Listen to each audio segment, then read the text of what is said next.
You are listening to Erik Waddell Pause. We pause for a second or two. This is episode 18, Men and Women in Wartime.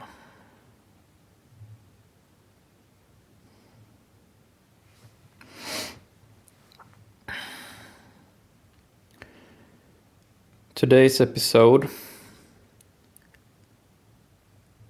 will be dedicated to both men and women.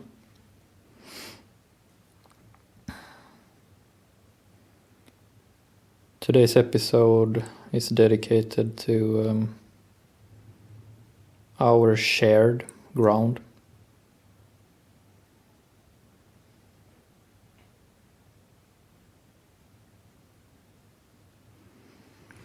These times we are now entering are scary.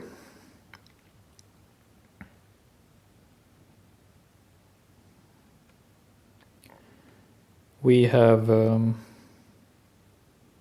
somewhat different ways of coping with this fear.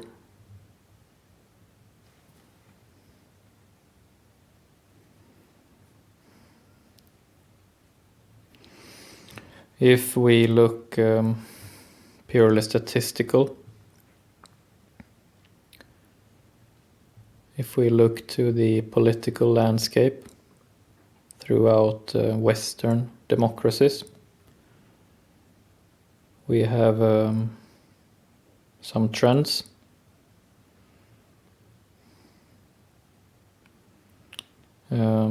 Give or take a few percentages. 60% of women tend to lean left,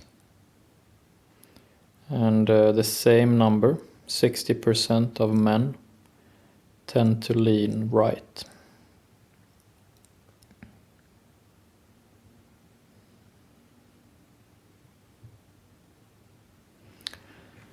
We will react to these times in different ways.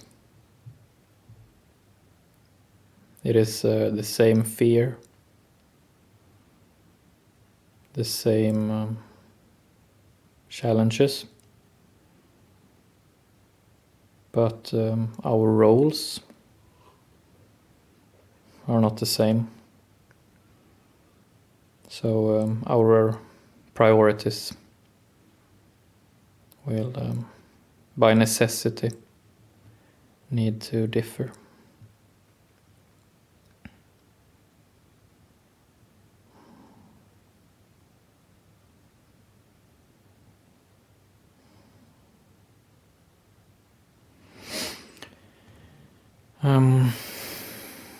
I am speaking from Sweden,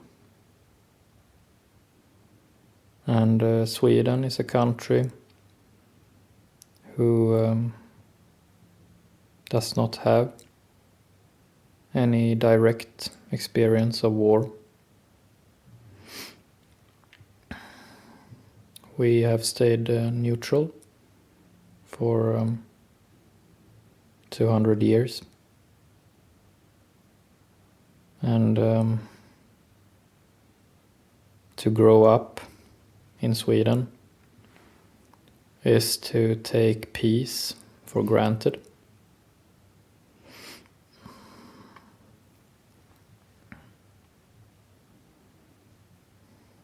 Every day, now, as a Swede, we can feel how we are learning. We are learning a lot about ourselves, and we are learning a lot about each other.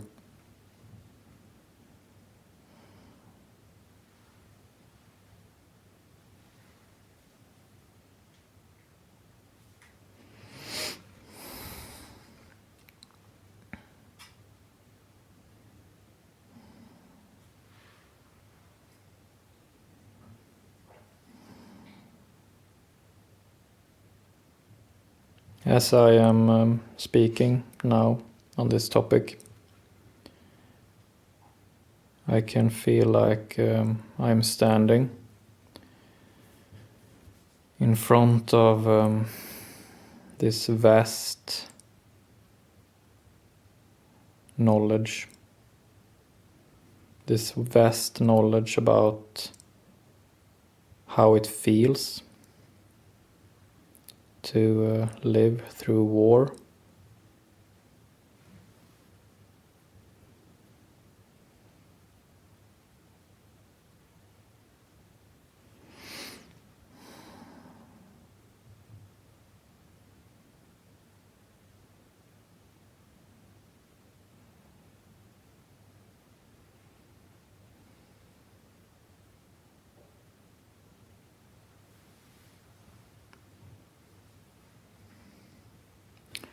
It does not feel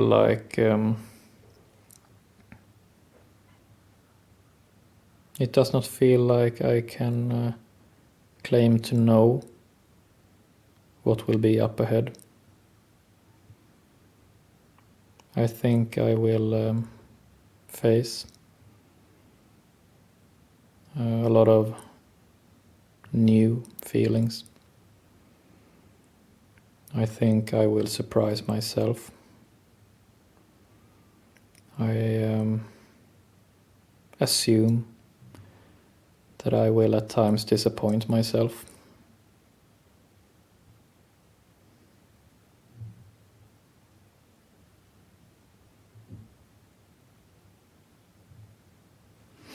I will try to listen to the best of my abilities to those who have direct experience.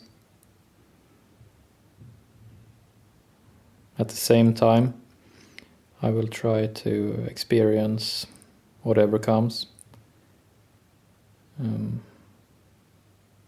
my own way and not take on anyone else's experience as my own. Because it's not.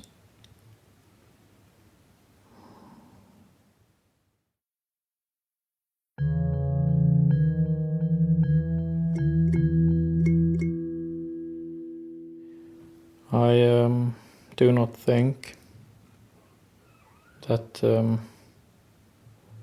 everything can be talked about. I believe some things will have to stay silent.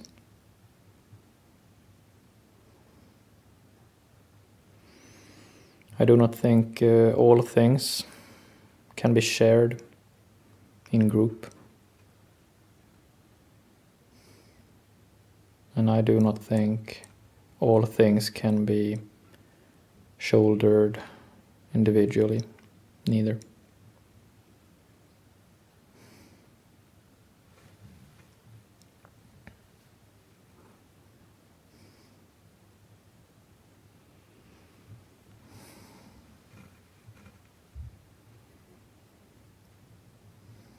My guess is that a lot will come down to striving for good enough. As collective stress gets high enough for a sustained period, I think good enough will probably be the best goal to have in mind.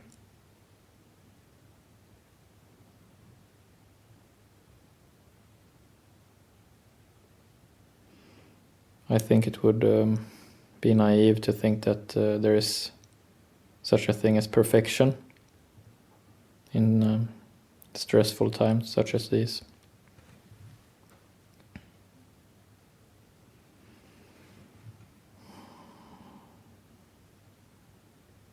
I do not know how this will work,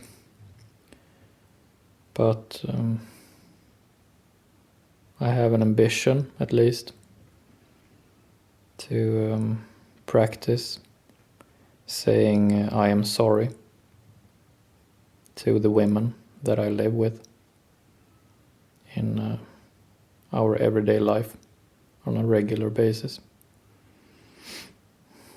I think it is crucial that a man knows how to say that he's sorry to his woman. And that many of the times we men won't even know why we have to say that we are sorry, because we are more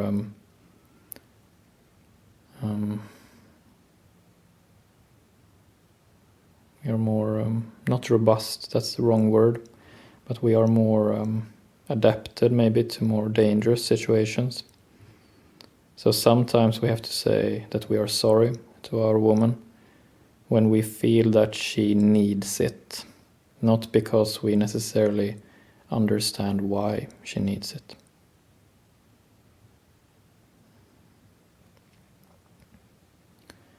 I think this will be one of the most important practices going forward.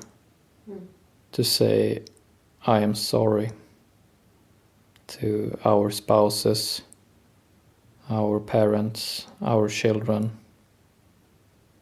our friends.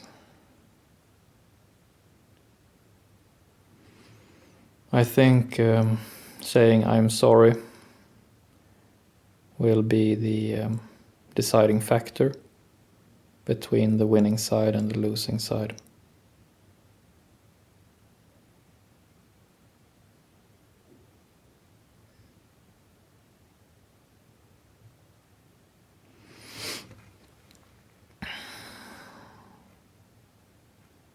I think it will be equally important to make known to our woman when we need something, even when she does not understand why we need it.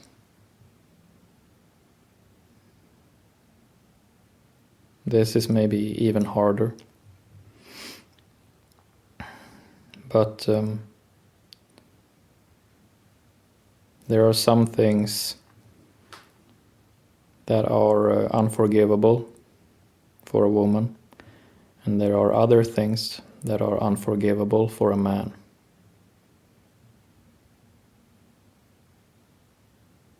And I'm not going to go into detail what those things are, but you probably have some idea of your own about what I'm talking about.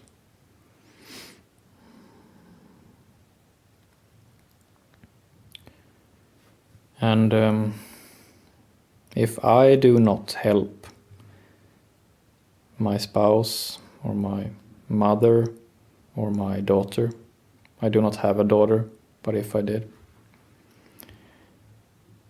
So in my case, I can only speak to my spouse and my mother.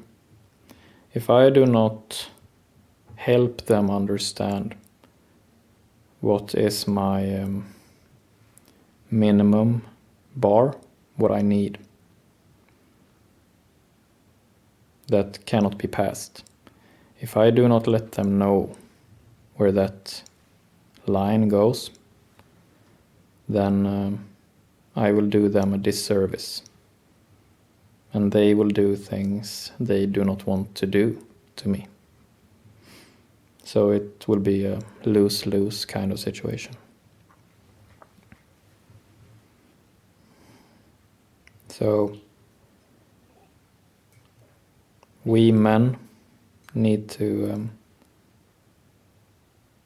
know who we are, and we need to look our women in the eye and state what is true to us. We cannot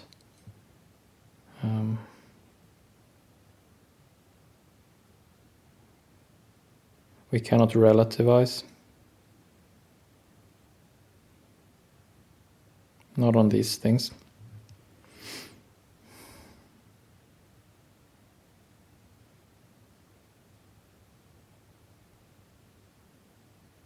So to say I am sorry when we see that our women needs it, and to take them seriously and say what we need. If we do those two things, then I think it's going to be okay. I hope so, at least.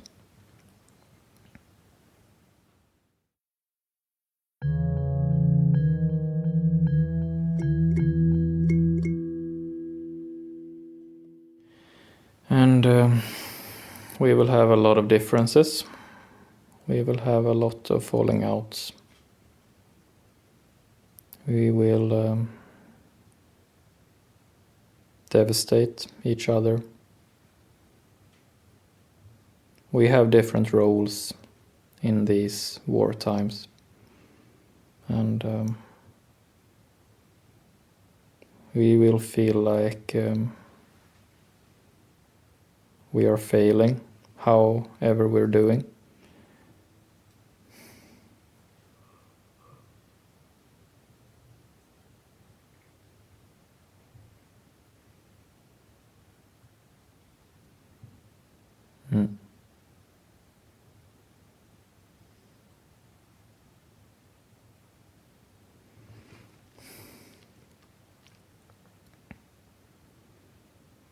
We will try, and we will try again.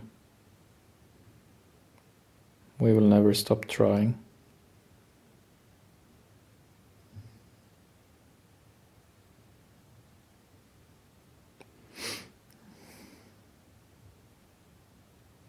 We will look each other in the eye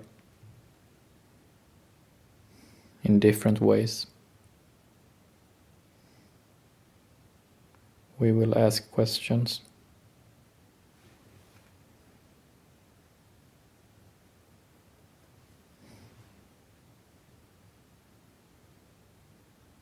And we will grow together.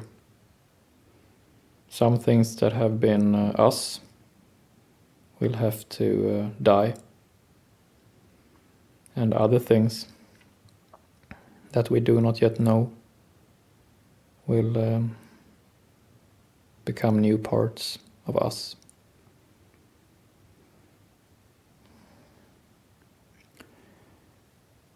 Wartime is not the same as peacetime.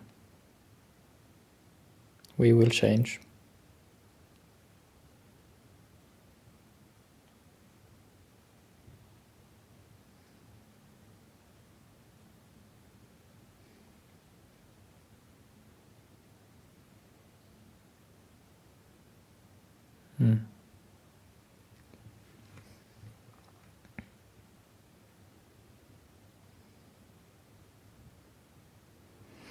Personally, I will do my best to bring what I have, to pause in this manner is something rather unusual that I will bring to the table, and I wish for it to find its proper place in the whole.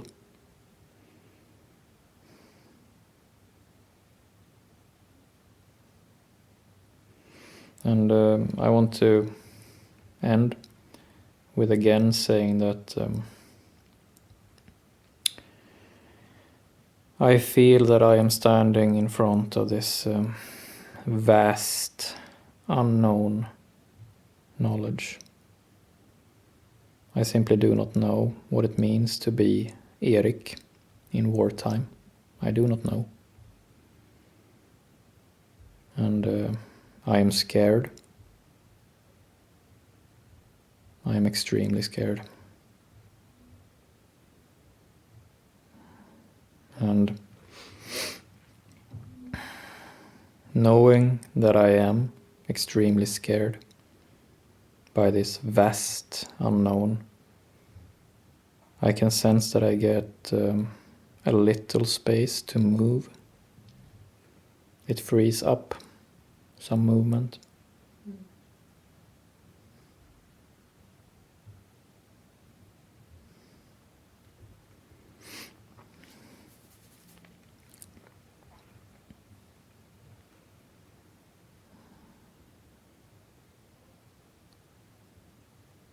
So if you, listener, as a fellow man, if you want your woman or your mother or daughter to have options and move more freely, then you need to say that you're scared. But that's not gonna stop you from doing things.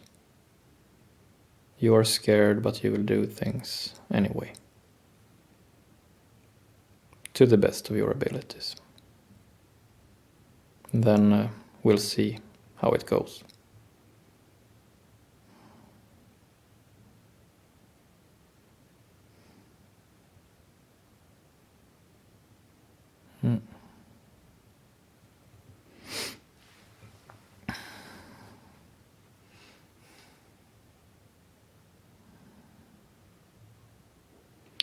I think that's it.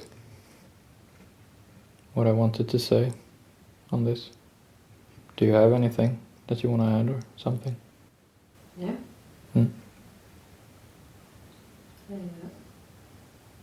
I'm just gonna repeat one of the things you said, which I think is very important in these times ahead, and just has always been important. That remember to say I'm sorry, even though you don't always know why you have to say it.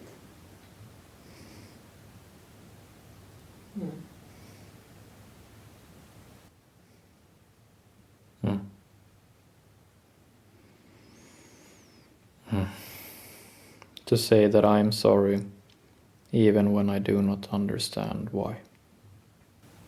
Even then, yeah.